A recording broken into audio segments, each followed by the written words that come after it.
ದೇಶದಲ್ಲಿ 2ನೇ ಸ್ಥಾನದಲ್ಲಿದೆ. ಅದಕ್ಕೆ ನಾನು ಮುಖ್ಯಮಂತ್ರಿಗಳಿಗೆ ವಿಶೇಷವಾಗಿ ಬಸವಣ್ಣವರ ಅನುಯಾಯಿಯಾಗಿ ಸರ್ವರಿಗೂ ಸಮಬಾಳು ಸರ್ವರಿಗೂ ಸಮಪಾಲು ಎಂಬ ನಾಣ್ಣುಡಿಯಂತೆ 1995ರಿಂದ 96ರಿಂದ 2026-27ರವರೆಗೆ ಆರ್ಥಿಕ ಇಲಾಖೆಯ ಜವಾಬ್ದಾರಿಯನ್ನು ವಹಿಸಿಕೊಂಡು ಮಾನ್ಯ ಮುಖ್ಯಮಂತ್ರಿಗಳು 4,48,004 ಕೋಟಿಗಳು ದಾಖಲೆಯ ಬಜೆಟನ್ನು ಮಂಡನೆ ಮಾಡಿಸಕ್ಕೆ ಇಡೀ ರಾಜ್ಯದ ಜನ ಮಾನ್ಯ ಮುಖ್ಯಮಂತ್ರಿಗಳು ಒಳ್ಳೆ ಬಜೆಟನ್ನು ಕೊಟ್ಟಿದ್ದಾರೆ ಅಂತಕೊಂಡು ಹೇಳಿ ಇವತ್ತು ಚರ್ಚೆ ಪ್ರಾರಂಭ ಆಗಿದೆ.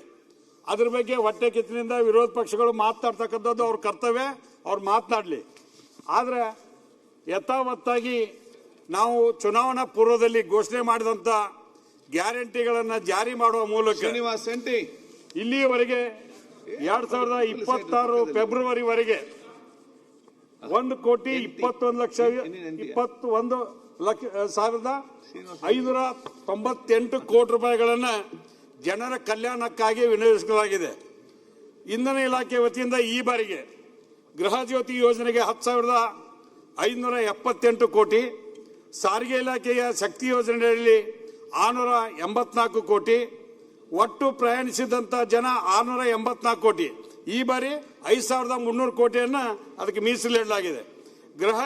ಗೃಹಲಕ್ಷ್ಮಿ ಯೋಜನೆಗೆ ಪ್ರತಿ ತಿಂಗಳ 2,000 ಕೊಡ್ತಕ್ಕಂಥ ವ್ಯವಸ್ಥೆಗೆ 26,000 ಕೋಟಿ 608 ಕೋಟಿ ರೂಪಾಯಿಯನ್ನು ರಿಸರ್ವ್ ಮಾಡಲಾಗಿದೆ. ಆಮೇಲೆ ಅನ್ನಭಾಗ್ಯ ಯೋಜನೆಯಲ್ಲಿ ಈ ಬಾರಿ ಅಕ್ಕಿಯ ಬದಲಾಗಿ ಹೊಸ ನಿರ್ಣಯ ತೆಗೆದುಕೊಂಡು ಇಂದಿರಾ ಗಾಂಧಿ ಅವರ ಹೆಸರಲ್ಲಿ 6 ಕಿಟ್ಟನ್ನು ವಿತರಣೆ ಮಾಡ್ತಕ್ಕಂಥ ನಿರ್ಣಯವನ್ನು ಮಾಡಿದ್ದಾರೆ. ಇದು ಕೂಡ ನಾನು ಹೇಳ್ತಕ್ಕಂಥದ್ದು ಇಷ್ಟೇ, 5 ಗ್ಯಾರಂಟಿ ಯೋಜನೆಯಿಂದ ಎಷ್ಟು ಜನರಿಗೆ ಒಳ್ಳೇದಾಗೈತೆ ಅಂದ್ರೆ ನಾವೆಲ್ಲ ಭಾಳ ಜನ ಇಲ್ಲಿ ವಿಧಾನಸಭೆಯಲ್ಲಿ ಕೂತು ಮಾತಾಡ್ತೇವೆ, ಗ್ಯಾರಂಟಿ ಹಂಗಾತು ಇದು ಹಿಂಗಾತು ಅಂತ. ಒಬ್ಬ ಮನೆ ಯಜಮಾನಿಗೆ 2,000 ಬರ್ದೇ ಇದ್ರೆ ನಮ್ಮ ಉತ್ತರ ಕರ್ನಾಟಕದಲ್ಲಿ ಕೆಲವು ಜನ ಹೆಣ್ಮಕ್ಳು ಮಾತಾಡ್ತಾರೆ, ತಿಂಗಳ 2,000 ರೂಪಾಯಿ ಬಂತೋ ಇಲ್ಲೋ, ಬರ್ದೇ ಇದ್ರೆ ಹತ್ತಿಗಳನ್ನ ಸೊಸೆ ಅಂದ್ರೆ ಸರಿಯಾಗಿ ನೋಡ್ತಿಲ್ಲ ಅಂತ ಒಂದು ವಾತಾವರಣ ಇತ್ತು. ಇವತ್ತು ಹತ್ತಿಗಳ ಮೇಲೆ ಎಷ್ಟು ಜೀವ ಆಗ್ಯಾರಂದ್ರೆ ಹತ್ತಿನ ಬಹಳ ಪ್ರೀತಿಯಿಂದ ನೋಡ್ತಕ್ಕಂಥದ್ದು, ತಿಂಗಳ 2,000 ರೂಪಾಯಿ ಬರ್ತೈತಲ್ಲ ಅಂತ ಒಂದು ಭಾವನೆ ಆಗಿದೆ. ಅದರಿಂದ ಕೆಲವು ಮಂದಿ ಒಳ್ಳೊಳ್ಳೆ ಕೆಲಸ ಮಾಡ್ಕೊಂಡಾರ, ಅದರಿಂದ ಒಳ್ಳೆ ಕೆಲಸ ಆಗಿದೆ. ಅದಕ್ಕೆ ಮಾನ್ಯ ಮುಖ್ಯಮಂತ್ರಿಗಳು ವಿಶೇಷವಾಗಿ ನಾವು ಲಕ್ಷ್ಮಿ ಅಂತೇವಿ, ಲಕ್ಷ್ಮೀ ಹೆಬ್ಬಾಳ್ಕರ್ ಅವರು ಅದರ ಸಚಿವರಾಗಿ ಒಳ್ಳೆ ಕೆಲಸವನ್ನು ಮಾಡ್ಯಾರ ಅಂತಕೊಂಡು ಹೇಳಿ ನಾನು ಭಾಳ ವಿಚಾರದಿಂದ ಹೇಳಿಕೆ ಬಯಸ್ತೇನೆ. ಇದು ಕೂಡ ರೈತರ ಪರವಾಗಿ ನನಗೆ ಬಹಳ ಸಂತೋಷ ಆದದ್ದು ಸರ್, ಸೊಸೈಟಿಯಲ್ಲಿ ಸಾಲ ಮಾಡಿದಂಥ ರೈತರಿಗೆ ಇವತ್ತು 50,000 ರೂಪಾಯಿವರೆಗೆ ಏನು ಮಾಡಿದಂಥ ಬಾಕಿ ಇತ್ತ ಎಲ್ಲ ಹಣವನ್ನು ಕೊಡಲಿಕ್ಕೆ ಇವತ್ತು ಮಾನ್ಯ ಮುಖ್ಯಮಂತ್ರಿಗಳು ಒಪ್ಪಿಗೆಯನ್ನು ಕೊಟ್ಟಿದ್ದಾರೆ. ಇದು ಕೂಡ ಕೃಷಿ ವಿಸ್ತಾರ ಅಂತಕೊಂಡು ಹೇಳೋ ಒಂದು ಯೋಜನೆಯನ್ನು ಘೋಷಣೆ ಮಾಡಿ 100 ಕೋಟಿ ರೂಪಾಯಿ ಅದಕ್ಕೆ ರಿಸರ್ವ್ ಮಾಡಿ ಇವತ್ತು ರೈತರಿಗೆ ಒಂದು ಸಂದೇಶವನ್ನು ಕೊಡ್ತಕ್ಕಂಥ ಕೆಲಸವನ್ನು ಇವತ್ತು ಈ ಬಜೆಟ್ನಲ್ಲಿ ಮಾಡಲಾಗಿದೆ. ಕೃಷಿ ಸಹಕಾರ ಇಲಾಖೆಯಿಂದ, ಸಹಕಾರಿ ಸಂಘ ಸಂಸ್ಥೆಗಳಿಂದ 38 ಲಕ್ಷ ರೈತರಿಗೆ ಶೂನ್ಯ ಬಡ್ಡಿ ದರದಲ್ಲಿ ಇವತ್ತು ಸಾಲ ಕೊಡ್ತಕ್ಕಂಥದ್ದು ಒಂದು ನಿರ್ಧಾರ ತೆಗೆದುಕೊಂಡಿವೆ. ಕೃಷಿ ಇಲಾಖೆಯಿಂದ ಮತ್ತು ಕೃಷಿ ಹೊಂಡ, ಬೃಹತ್ ಪ್ರಮಾಣದ ಕಟಾವು ಮಷೀನ್ಗಳು, ನಮ್ಮಲ್ಲಿ ಕಬ್ಬು ಗಿಬ್ಬು ಕಟ್ ಮಾಡಬೇಕಾದಾಗ ಭಾಳ ಅಡಗಿನ ತೊಗೊಂಬಂದು ಹಚ್ಬೇಕಾಗಿತ್ತು. ಈ ಬಾರಿ ಒಂದು ಮಷೀನ್ಗೆ 58 ಲಕ್ಷ 60 ಲಕ್ಷ ಇರ್ತಿತ್ತು. ಅದಕ್ಕೆ ಸಬ್ಸಿಡಿ ಮೂಲಕ ಕೊಡೋದಕ್ಕೆ ರೈತರಿಗೆ ದೊಡ್ಡ ಇವತ್ತು ಸಹಾಯ ಆಗಿದೆ. ಆ ಸಣ್ಣ ಸಲಕರಣೆಗಳ ಜೊತೆ ಇಂಥ ದೊಡ್ಡ ಕೆಲಸಕ್ಕೂ ಕೈ ಹಾಕಿದಂಥ ನಮ್ಮ ಮುಖ್ಯಮಂತ್ರಿಗಳ ಸೂಚನೆ ಮೇರೆಗೆ ಚಲುವರಾಯಸ್ವಾಮಿ ಅವರು ಕೃಷಿ ಸಚಿವರಾಗಿ ಕೂಡ ಮಾಡ್ತಕ್ಕಂದ್ರೆ RSK ಕಟ್ಟಡಗಳು ಕೊಟ್ಟುವಂಥ ತೀರ್ಮಾನ ಮಾಡ್ಯಾರ. ಬೇರೆ ಬೇರೆ ಕಡೆ ಕೃಷಿಗೆ ಒತ್ತು ಕೊಡ್ತಕ್ಕಂಥ ಕೆಲಸವನ್ನು ಮಾಡಿದ್ದಕ್ಕೆ ಮಾನ್ಯ ಮುಖ್ಯಮಂತ್ರಿಗಳಿಗೆ ಅಭಿನಂದನೆಗಳನ್ನ ಸಲ್ಲಿಸ್ತೇನೆ. ನಮ್ಮ ಜಲಸಂಪನ್ಮೂಲ ಇಲಾಖೆ, ನಮ್ಮ ಉತ್ತರ ಕರ್ನಾಟಕದಲ್ಲಿ ಜಲಸಂಪನ್ಮೂಲ ಇಲಾಖೆ ಅಂದ್ರೆ ನಮಗೆ ದೊಡ್ಡ ಅದೊಂದು ವರ ಇದ್ದಂಗೆ. ನಾವೆಲ್ಲರೂ ಕೂಡಿ ಏನ್ ಮಾತಾಡ್ತೇವೆ, ಕೃಷ್ಣ ಮತ್ತು ಕಾವೇರಿ 2 ಕಣ್ಣಿದ್ದಂಗೆ. ಅಶೋಕ್ ಅವರೇ, 2 ಪ್ರದೇಶದಲ್ಲಿ ಅಶೋಕಣ್ಣ ಕೂತ್ಕೊಳ್ಳಿಯಪ್ಪ, ಯಾಕೆ ಮಾಡ್ತಾರೆ? ಕೃಷ್ಣ ಮತ್ತು ಕಾವೇರಿ 2 ಕಣ್ಣಿದ್ದಂಗೆ. ಕೃಷ್ಣ ಕಣಿವೆ ಭಾಗ, ಕಾವೇರಿ ಕಣಿವೆ ಭಾಗ 2 ಡೆವಲಪ್ ಆದಾಗ ಈ ರಾಜ್ಯ ಸುಧಾರಣೆ ಆಗಲಿಕ್ಕೆ ಸಾಧ್ಯ ಇದೆ. ಇವತ್ತು ಇತ್ತಾಗ ಒಂದು ವ್ಯವಸ್ಥೆ ಇದ್ರೆ ನಮ್ಮ ಭಾಗದಾಗ ಒಂದು ವ್ಯವಸ್ಥೆ ಇದೆ. ನಾವಿನ್ನೂ ಕಾಲುವೆ ಆಧುನೀಕರಣ ಮಾಡ್ತಕ್ಕಂಥ ವ್ಯವಸ್ಥೆಯಲ್ಲೇ ಇದ್ದೀವಿ. ಕಾಲುವೆ ಮಾಡಿದ್ರೆ ಕೊನೆ ಅಂಚಿನ ರೈತರಿಗೆ ನೀರು ಕೊಡಲಿಕ್ಕೆ ಸಾಧ್ಯ ಇದೆ. ಅದಕ್ಕೆ ಆ ವಿಚಾರವಾಗಿ ಮಾನ್ಯ ಮುಖ್ಯಮಂತ್ರಿಗಳು ನಾ 2013ರಿಂದ 2018ವರೆಗೆ MLA ಇದ್ದಾಗ ಅವತ್ತು 1060 ಕೋಟಿ ಕೊಟ್ಟಿದ್ರು.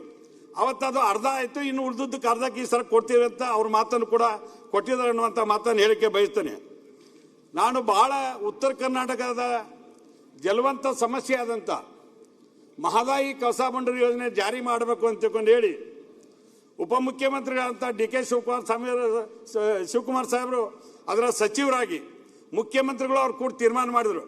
ಟೆಂಡರ್ ಕರೆದು ಬಿಡೋಣ, ಯೋಜನೆ ಸ್ಟಾರ್ಟ್ ಆಗುತ್ತೆ, ಕೇಂದ್ರ ಸರ್ಕಾರ ಅನುಮತಿ ಕೊಟ್ಟೇ ಬಿಡ್ತೈತಿ, ನೀವು ಟೆಂಡರ್ ಕರೆದು ವರ್ಕ್ ಆರ್ಡರ್ ಕೊಟ್ಟಾರಿ ಕಾಂಟ್ರಾಕ್ಟರ್ಗೆ.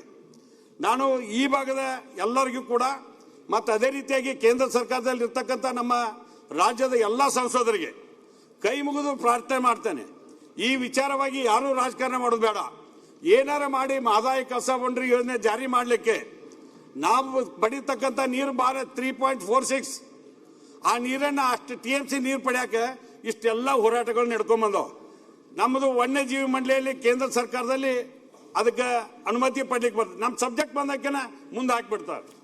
ಅದಕ್ಕೆ ಅದು ಆಗದಂಗೆ ರೀತಿಯಲ್ಲಿ ಒಂದು ಸರ್ವಪಕ್ಷದ ಸಭೆಯನ್ನು ಕರ್ಕೊಂಡು ಹೋಗಿ ಮಾನ್ಯ ಮುಖ್ಯಮಂತ್ರಿಗಳು ಮಾಡಲಿ ಅಂತ ತಿಳ್ಕೊಂಡು ಹೇಳಿ ನಾವೆಲ್ಲರೂ ಕೂಡ ಒತ್ತಾಯವನ್ನು ಮಾಡಿದ್ದೇವೆ.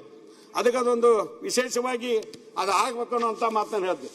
2ನೇ ಸರ್ ಕೃಷ್ಣ ಯೋಜನೆ ನಮ್ಮ ಬಾಗಲಕೋಟೆ ಮತ್ತು ಬಿಜಾಪುರ ಭಾಗದ ಎಲ್ಲ ಶಾಸಕರು ಮತ್ತು ಈ ಗುಲ್ಬರ್ಗಾ ಭಾಗದ ಶಾಸಕರು ಎಲ್ಲ ಇಲ್ಲಿದೆ ಸರ್. ಇದು ಯಾದಗಿರಿ ಸೇರಿದಂಗೆ ಕಲ್ಯಾಣ ಕರ್ನಾಟಕ ನಮ್ಮದು ಕಿತ್ತೂರು ಕರ್ನಾಟಕ ಸೇರಿದಂಗನ ಎಲ್ಲ ಶಾಸಕರು ಅದೇವಿ ಸರ್. ಅದು ಕೃಷ್ಣ ಕಣಿವೆಗೆ ಬರೀ ಲ್ಯಾಂಡ್ ಅಕ್ವಿಷನ್ಗೆ ಹೆದರಿ ಬಿಟ್ಟಿದ್ದೀವಿ ನಾವೆಲ್ಲರೂ. ಮುಖ್ಯಮಂತ್ರಿಗಳಿಗೆ ಎಷ್ಟು ಧೈರ್ಯ ಇರ್ಬೋದು ಅಂದ್ರೆ ಕನ್ಸೆಂಟ್ ರೈತರು ಕೂಡ ಮಾಡಿಕೊಂಡು ಅದನ್ನು ವಿಶೇಷವಾಗಿ 30 ಲಕ್ಷ ರೂಪಾಯಿನ ಜಮೀನಿಗೆ ಕೊಡ್ತಕ್ಕಂಥದ್ದು, ನೀರಾವರಿ ಜಮೀನಿಗೆ 40 ಲಕ್ಷ ಕೊಡೋದ್ರ ಮೂಲಕ ಯಾ ಕೋರ್ಟ್ ಬೇಡ, ಯಾ ಕಚೇರಿ ಬೇಡ, ನಿಮ್ಮ ನೇರವಾಗಿ ಕೊಡ್ತೇನೆ ಅನ್ನುವಂಥ ಮಾತನ್ನು ಅವ್ರು ಹೇಳಿದರು. ಹೇಳಿದ ನಂತರ ಇವತ್ತು ಅದು ಪ್ರೊಸೆಸ್ ಮುಂದುವರೆದಿದೆ. ನಾನು ಹೇಳ್ತಕ್ಕಂಥದ್ದು ಇಷ್ಟೇ ಸರ್, ಈ ಯೋಜನೆಯನ್ನು ರಾಷ್ಟ್ರೀಯ ಯೋಜನೆ ಅಂತ ಘೋಷಣೆ ಮಾಡಬೇಕು.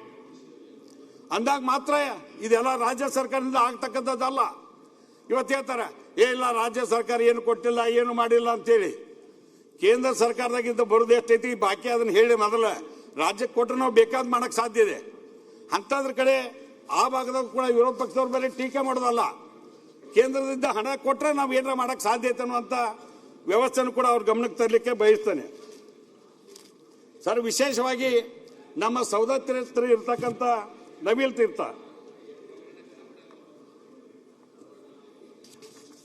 ಆ ಇಂದಿರಾ ಗಾಂಧಿ ಅಣೆಕಟ್ಟಿಗೆ ಸರ್ ಕೆಳಭಾಗದಾಗ ಅಣ್ಣ ಅಶೋಕ್ ಶಿವಲಿಂಗ ಅವ್ರೆ, ಏನು ನೀವೆಲ್ಲ ಸೀನಿಯರ್ಸ್ ಆಗಿ ಮಾಡ್ತೀರಿ?